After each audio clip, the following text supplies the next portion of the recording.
Ready? Intuition. Intuition means the knowledge discerned directly by the mind without reasoning or analysis. A truth or revelation arrived at by insight. A lot of people don't believe in intuition. And you've heard the old phrase, oh, a woman's intuition. And I believe that they say that because women in general are more sensitive to what's around them than men are. But basically what intuition is something that we've learned, we don't realize we've learned. It's in the subconscious. Intuition is often referred to as a mysterious gift that is genetic. Very few people question its presence or its validity. However, the general consensus is this: it cannot be trained or influenced. I disagree. I think it can be trained and it can be influenced. Would you read the next paragraph for me? Let's assume momentarily that intuition is simply knowledge gained through contact learning, or unconsciousness through knowledge only. Remember when we talked about contact learning and conscious learning? Conscious learning is like you being here at class, you decide to take this class and learn. And contact knowledge is what we bump into in life experiences. Okay, keep going. Because when we experience a feeling which is automatically labeled as intuition, it may well be just a realization of another kind of knowledge that is filtered through consciousness from the unconscious. Be aware, once again, that you are tapping the unconscious. For example, all of you at some time have experienced that eerie gut feeling of something bad is going to happen. I can feel it. I feel that if you truly look at the given situation, you are manufacturing this instinctive response or projection based on a similar event or a series of experiences that involve a particular individual or event. Okay, a good example is I'm a person that is horrified of confrontation. Not necessarily being in confrontation, but seeing someone else in a confrontation.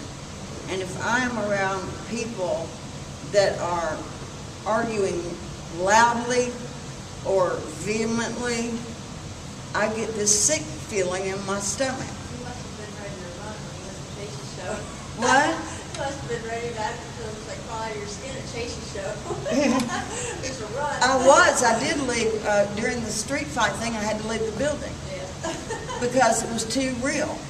And I was physically getting ill. And because to me, that's a conditioned response. If I hear that kind of confrontation, sometime in my life it was impressed upon me that physical violence comes with that. And that makes me even more physically ill and upset. I mean, torn all to pieces, abnormally upset. So that's all intuition is something somewhere that you run into unconsciously haven't you ever felt like, I just know something's going to go wrong here? I feel it, there's something very wrong. And sure enough, something is very wrong. And it's because instinctively your mind had stored that and you had bumped into it, and now your conscious mind was reacting from it. So that's basically what intuition really is. So yes, you can train it, and you can make it stronger and more available to you as an actor. Okay, those individuals that seem to possess more intuition than others are simply people who are more keenly aware of contact learning. These, quote, perceptive people seem to have a more organized filing system for their unconscious. Therefore, the information is instantaneously at hand. It's instantaneously at hand because you've already filed it a long time ago. And these people that, and I believe in psychics. Okay, you may think I'm nuts, but I do. I have a thing about psychics. I just think there are people that are more tuned in to what's around them than I am, perhaps. And you can do that as an actor, and the more you say, oh, I just learned that, oh, I reacted that way because of that. Now, why did I do that? Start questioning what's happening within yourself. And that way you can present that filing system in your head, and you can pull it out when you need to use it. And that makes it more realistic. Okay, would you read the next paragraph? I believe intuition. I believe intuition can be developed and nurtured by doing all the various drills previously studied. Those drills, coupled with some free association exercises, will strengthen your abilities to become aware of an intuitive moment. The best way to begin stoking your intuitive fire is to always acknowledge your feeling. It isn't necessary to dissect and investigate how you come to know certain things. It is only critical in the onset that you not stifle them, add to them. Question what more you may feel that is incomplete. By accepting and adding to your intuitive thoughts, you are prompting your intuition to work with greater efficiency. Okay.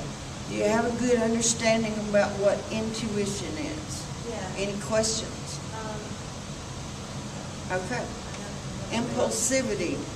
Impulsivity, when not restrained, can excite intuition. Learn to acknowledge every impulse you have. Trust is the main component used to maneuver intuition into your consciousness. So you've got to trust your feelings. Whether they feel weird or awkward or alien to you or not, they're your feelings, and you've got to acknowledge them. Trust yourself even in the most ridiculous impulsive intuitions. I know it's so hard, and I've got to pick on you because I think sometimes you worry too much about looking foolish up here. To be an actor, you have to wipe that out of your vocabulary and out of your mind. In improv, you always look great. You never go for the silly or the goofy, but I see that mostly in your pictures, because when you look at your pictures while you're acting, you think they're horrible. And they're wonderful. I hate them all. They're wonderful. But it's showing you in the moment. And that's what you look like and each of your pictures could be labeled with an emotion because it's all over your face. You have a really good grasp of interpreting your material, but you let yourself get wrapped up in the script itself. You're worried about, oh, I dropped one line and it's throwing me way off. You got to remember, okay, I forgot it, roll with it. When I did Hell House for you guys a few weeks back, I left out 2 paragraphs, the first 2 paragraphs. And I thought, what am I going to do? And I just went to the 3rd paragraph because it was all I could remember. I totally blanked out. And I think a little bit of that is Alzheimer's, but I don't know. So that goes to show you, even someone that's rehearsed can go blank. But I knew the material well enough that I could make it make sense, because he even said he didn't know I dropped the 2 paragraphs.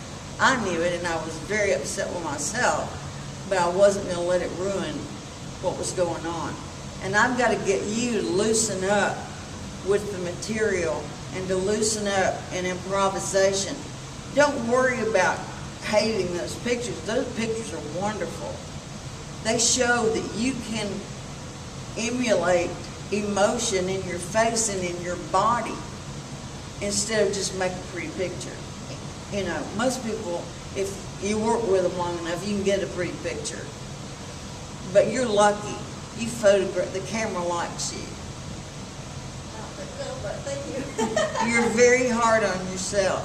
You've got to be willing to examine that out of the box, Anise. that's in those pictures that you don't like.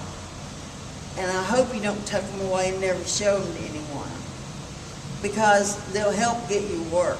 It shows that you can step outside, that you're not just the sweet, pretty Anise. Particularly your Anne Boleyn shots. That was great. She was furious, and it showed. But you hated it. No, I just don't, I don't know, it's just my own, I don't know.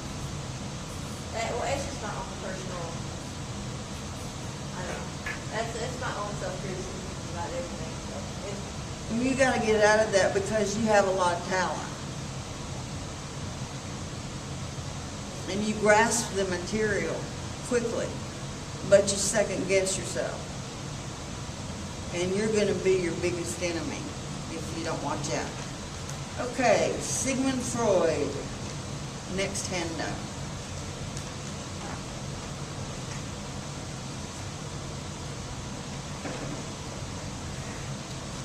Impulsivity exercises were actually originated by Sigmund Freud for use in psychotherapy.